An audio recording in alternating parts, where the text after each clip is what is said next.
মহানগর দক্ষিণ হয় বাপ্তির কমিটি। আমার সাথে দুঃসময় যারা প্রোগ্রাম করতো, আমার সাথে দুঃসময় যারা প্রোগ্রাম করতো তাদেরকে রুমের থেকে ডাইকা নিয়ে পিটাইতো। রুমের থেকে সামনে ওই সময় আমার যে পোলাপানগুলো ছিল ও রুম থেকে ডাইকা এনে আমার মধ্যে পিটাইতো। একজনের মাঝে জিডি বন্দুক করা আছে থানায়, আপনাদের নিউ মার্কেট থানায় এই আছে, মামলা আছে।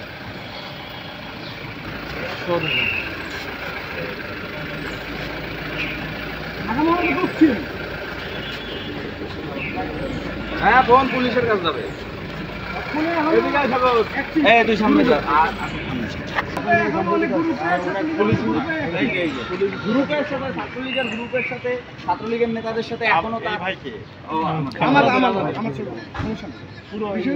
ওই দিন নৌকা জেলা ছাত্রলীগের এক নেতার বাইরে দেওয়া হয়েছিল নিমাকে থানায়।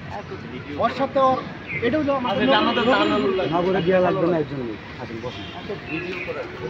এটা আমাদের নগর গ্রুপে দিবে। এটা আপনাদের সমস্যা ভাই একজনের মায়েরা হাত ভাঙে ফেলাইছে। যে আমাদের হেফাজতে আসার পরে এরকম কাজ করবেন না, ঠিক আছে? এটা আগে যা করছেন আগে।